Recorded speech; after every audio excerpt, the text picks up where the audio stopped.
Hello everyone. तारा consultation में आपका बहुत बहुत स्वागत है। तो स्टॉक्स आजकल का ये एपिसोड नंबर 11 है। और आपको पता होगा कि स्टॉक्स आजकल में हम उन स्टॉक्स के बारे में बात करते हैं जो आने वाले छोटे या लंबे समय में हमको अच्छा रिटर्न दे सकें। और इसके अलावा हमने इस सेगमेंट पे उन स्टॉक्स के बारे में भी बात किया है जिनका आने वाला फ्यूचर अच्छा नहीं दिख रहा है as far as chart is concern, chart के हिसाब से जो हम बात करते हैं। ठीक है। तो अगर ये वीडियो आपको अच्छा लगे तो हमारे इस वीडियो को लाइक, अपने इस चैनल को सब्सक्राइब करिएगा और दोस्तों के साथ शेयर करके अपना वैल्यूएबल कमेंट भी ज़रूर डालिएगा। ठीक है। मुझे पता है कि आपको ये वीडियोस बहुत अच्छे लग रहे हैं, तो अपने दोस्तों के साथ शेयर करेगा तो उनको भी फ़ायदा मिलेगा। ठीक है। तो जिस स्टॉक के बारे में आज हम बात करने वाले हैं उस स्टॉक का नाम है पीडीलाइट इंडस्ट्री। अब आपके दिमाग में हो रहा कौन सा खुराफाती वाला कंपनी वगैरह सब आप लेके आते हैं, मुझे तो समझ में ही नहीं आता है ना। मैं आपको क्या बताऊं कि ये जो आप रोज़ के दिन में आप फेविकॉल इस्तेमाल करते हो ना, ये वही कंपनी है। फेविक्विक इस्तेमाल करते हो ना, ये वही कंपनी है। डॉक्टर फिक्सिट, एमसिल, ये जितने भी अडहेसिव प्रोडक्ट्स बोला जाता है, ये उसका राजा कंपनी है। This is the king. Okay, ये वही कंपनी है। आप तो आप बोलिए अच्छा अच्छा, आपने तो बहुत अच्छा काम किया, धन्यवाद ये स्टॉक बताने के लिए। अब एक काम करते हैं, सबसे पहले इसका हिस्ट्री में चले जाते हैं कि ये कंपनी का हिस्ट्री क्या है। तो जैसे हम लोग हमेशा देखते हैं कि पिछले कुछ साल का इतिहास देखते हैं चार्ट में, वैसा कुछ फंडामेंटल वंडामेंटल तो नहीं देखते हम लोग देखते हैं चार्ट में क्या दिख रहा है।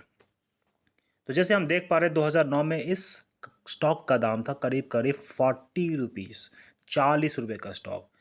40 रुपये का स्टॉक आज आप इस स्टॉक को देखोगे तो इसका दाम है 3178। Can you beat it? क्या समझ में आ रहा है आपको?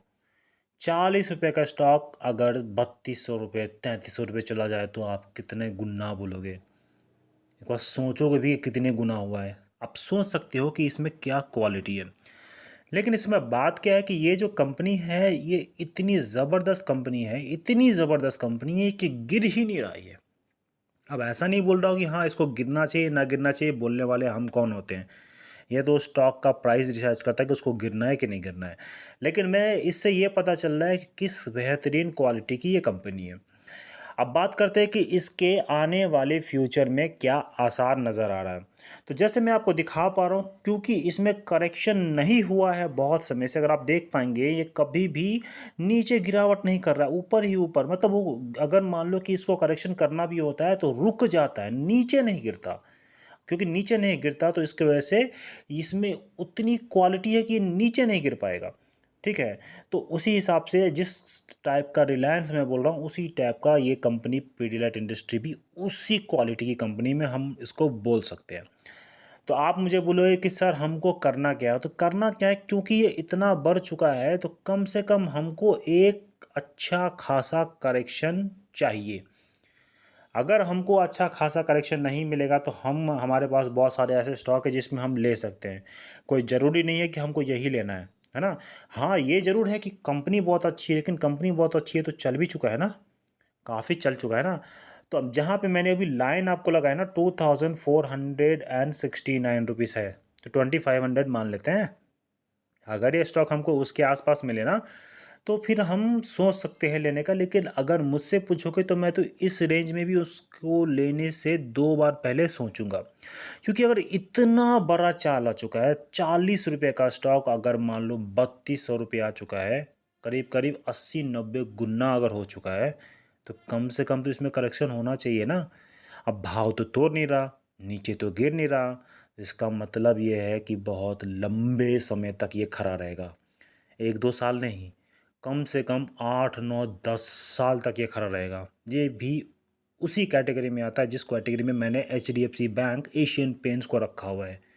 ये भी उसी कैटेगरी में आएगा क्योंकि क्वालिटी में कोई डाउट नहीं है, लेकिन ओवर ओनरशिप, बहुत ज़्यादा ओवर ओनरशिप हो चुका है इसमें।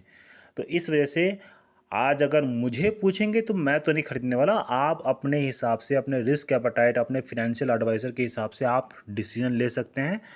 मेरा काम है सिर्फ ये बताना कि हाँ मुझे क्या दिख रहा है, मेरा व्यू क्या है।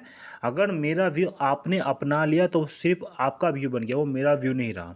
ठीक है। तो ये जो स्टॉक है मेरे हिसाब से अभी बहुत लंबे समय तक खड़ा रहना, इसमें तो कोई डाउट नहीं लग रहा है मुझे। लेकिन ये गिर नहीं रहा तो ये तो और लंबा समय तक रहेगा। अब आप बोलोगे सर इसको लेना चाहिए कि नहीं लेना चाहिए? तो अगर आप मेरा व्यू पूछोगे तो मैं तो नहीं लेने वाला फ़िलहाल अभी तो नहीं लेने वाला। अब आने वाले समय पे चार्ट क्या बता रहा है उसके हिसाब से हम देखेंगे। अभी के हिसाब से देखेंगे तो कोई ऐसा नहीं दिख रहा है कि हाँ गिरने वाला है, ये है वो है, ऐसा बिल्कुल नहीं दिख रहा है। लेकिन एक कॉमन साइंस जैसे मैं पिछले वीडियोस में भी बोल चुका हूँ कि नेचर का एक रूल होता है कि जो बहुत ज़्यादा चल चुका होता है वो थोड़ा देर रुकता है, उसका एक करेक्शन आता है। अब करेक्शन में भी क्या होता है ना, बहुत सारे ख़राब क्वालिटी का शेयर होता है, बहुत ज़्यादा नीचे आ जाते हैं। लेकिन जो बहुत ही उम्दा एक क्वालिटी के जो स्टॉक्स होते हैं ना, उसमें ज़्यादा गिरावट नहीं आती, वो ना ज़्यादा समय तक रुकता है, वो बहुत ज़्यादा समय तक रुकता है। अगर आपने देखा होगा रिलायंस का जो स्टॉक था 2008 से लेकर 2016-17 तक उतनी समय तक मतलब खड़ा रहा। अगर देखा जाए तो रिलायंस में तो भाव में भी गिरावट हुई थी, फिर भी उतना समय तक रहा था। तो इसमें आप सोच समझ सकते हो कि क्या करना है नहीं करना है। ठीक है, तो हमारे चैनल को लाइक करिएगा, हमारे चैनल को सब्सक्राइब करिएगा, वीडियो को लाइक करिएगा, अपने दोस्तों के साथ शेयर करिएगा। जो कुछ भी आप सीख रहे हैं, ऐसा नहीं है कि आपको कुछ भी सीखने को नहीं मिल रहा, जो कुछ भी आप सीख रहे हैं हमारे कमेंट बॉक्स में कमेंट करके ज़रूर डालें कि हमने ये सीखा है, और अपने दोस्तों के साथ शेयर करिए, इसके बारे में बातें करिए, और तभी आप लोग भी इस एक कम्युनिटी का हिस्सा बन पाएंगे। अगर आप देखेंगे कि यहाँ पे ये मैंने रील देख लिया, वो देख लिया, उससे कुछ नहीं आना जाना, कुछ नहीं मिलना। अपने आप को बेहतर बनाना है तो कुछ ना कुछ तो सीखना पड़ेगा, नहीं तो हम लोग भी डब्बे बन के रह जाएंगे। ठीक है, तो आने वाले समय पे बहुत सारे अच्छी क्वालिटी के स्टॉक्स के बारे में हम लोग बहुत अच्छी अच्छी एनालिसिस करने की कोशिश करेंगे। तब तक के लिए धन्यवाद, नमस्कार।